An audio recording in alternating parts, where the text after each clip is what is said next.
Hello English learners. स्वागत है आपका फ्रेजल वर्ब्स की सीरीज़ में, जिसका आज है डे 2। हम जितने भी फ्रेजल वर्ब सीख रहे हैं वो सारे कंपेटिटिव एग्ज़ाम से रिलेटेड हैं, यानी कि बहुत ही सिलेक्टेड है। इसलिए मैं कहूँगी हर फ्रेजल वर्ब का एक सेंटेंस आप बनाकर कमेंट बॉक्स में मुझे बताएं, जिससे आपकी स्पोकन की भी तैयारी होगी और एग्ज़ाम की भी। तो चलिए सबसे पहले देखिए कि फ्रेजल वर्ब है क्या। तो फ्रेजल वर्ब में सबसे पहले समझना होगा फ्रेज़ क्या है। फ्रेज़ होता है ग्रुप ऑफ वर्ड्स जिसमें दो या दो से ज़्यादा वर्ड्स होते हैं। यही वर्ड्स जब वर्ब के साथ हों और या तो साथ में प्रपोजिशन हो या फिर एडवर्ब हो। मैं लास्ट वीडियो में मेंशन करना भूल गई थी कि प्रपोजिशन और एडवर्ब दोनों में से कोई भी हो सकता है। तो ये दोनों मिलकर बनाते हैं फ्रेजल वर्ब।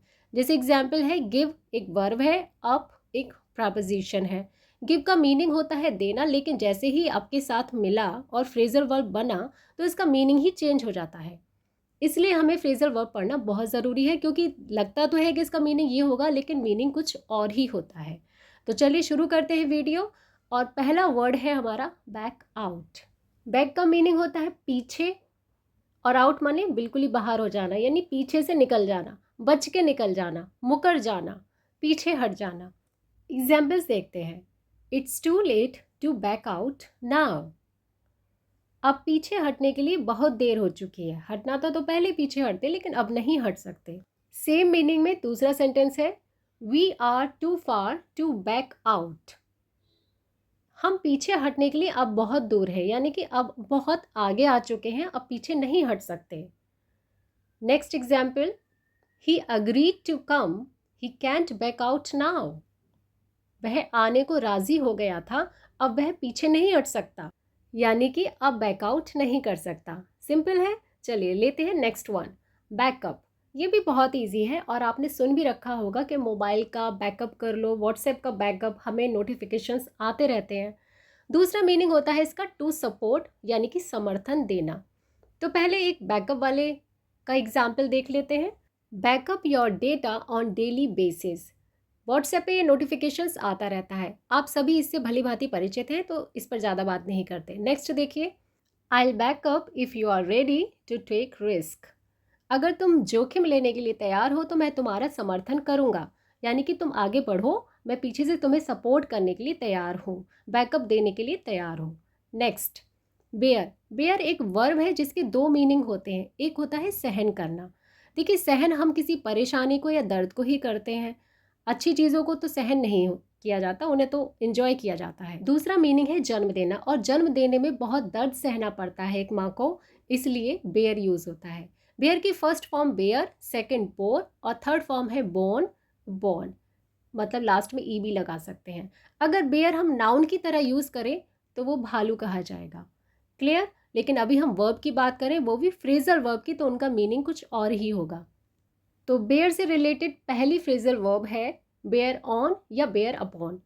कुछ भी बोले दोनों का मीनिंग सेम आएगा, यानी कि कुछ अफेक्ट करना या रेलेवेंट होना। अफेक्ट यानी प्रभाव डालना, रेलेवेंट यानी कि संबंधित होना। प्रभाव डालना, संबंधित होना, बेयर ऑन, बेयर अपॉन, कुछ भी, दोनों में से कोई भी आप यूज़ कर सकते हैं। एग्जाम्पल्स देखिए। How does the news bear on this case. यह खबर इस मामले से कैसे संबंधित है, यानी इस मामले से कैसे रेलेवेंट है। Next, the first chapter bears on the life of Chhatrapati Shivaji. पहला पाठ छत्रपति शिवाजी के जीवन से संबंधित है, यानी कि छत्रपति शिवाजी के जीवन से प्रभावित है। दोनों ही मीनिंग में आ सकता है। Next, do these papers bear on your property. क्या ये कागजात आपकी प्रॉपर्टी से संबंधित है। So moving to the next one, bear up, stand up. Bear up यानी कि स्टैंड अप हो जाओ, सामना करने के लिए तैयार हो जाओ। तो बेयर अप यानी कि फेस डिफिकल्टीज, मुसीबतों का सामना करने के लिए तैयार होना। Examples, the chief gave orders to bear up. मुखिया ने सामना करने का आदेश दिया, यानी जो चीफ था उसने ऑर्डर दिया बेयर अप करने के लिए। I bore up all the problems of life. Past tense की बात हो रही है, तो सेकंड फॉर्म बोर, मैंने जीवन की सभी समस्याओं का सामना किया था। पास्ट की बात हो रही है, second form bore up. Let's take another example. Your innocent smile made me bear up against my misfortune. आपकी मासूम मुस्कान ने मुझे मेरे दुर्भाग्य के खिलाफ खड़ा कर दिया, उसका सामना करने के लिए खड़ा कर दिया। चलिए अब लेते हैं next one, bear with. Bear मानी सहन करना, विद यानी किसी के साथ अब सहन करना। टू हैव पेशेंस, किसी स्थिति के या किसी व्यक्ति के साथ धैर्य रखना। एग्जाम्पल्स देखिए, could you bear with me for a moment please. क्या आप एक पल के लिए मेरा साथ दे सकते हैं, यानी मेरे साथ धैर्य रख सकते हैं, थोड़ा सब्र कीजिए। Bear with me you will see, थोड़ा धैर्य रखो, आप जान जाओगे, यानी कि आप खुद देख लोगे क्या है असलियत। Moving to the next example, if you will bear with me for a longer I can help you in searching your keys. यदि आप थोड़ी देर मेरे साथ धैर्य रखें तो मैं आपकी चाबी ढूंढने में मदद कर सकता हूँ। इसी तरीके से आप भी हर फ्रेजल वर्ब का सेंटेंस बनाकर मुझे कमेंट कीजिए। Next example, it's hard to bear with this nuisance. इस उपद्रव को सहन करना मुश्किल है, यानी इस बकवास को सहन नहीं किया जा सकता। No one can bear with him when he argues. जब वह बहस करता है तब उसे कोई भी बर्दाश्त नहीं कर सकता, यानी कोई भी उसके साथ धैर्य नहीं रख सकता। नेक्स्ट, बेयर डाउन, नीचे कर दिया, डाउन कर दिया और कुचल दिया। बेयर डाउन यानी कि क्रश करना, सप्रेस करना, कुचलना, दबाना, नीचा दिखाना। आगे की कहानी तो एग्जाम्पल से ही समझ में आएगी। Let's take some examples. Try to bear down your enemies. अपने शत्रुओं को दबाने का प्रयास करो, उन्हें सप्रेस करने की कोशिश करो, उनसे दबो मत। Next, some boys try to bear Rachit down but he complaint.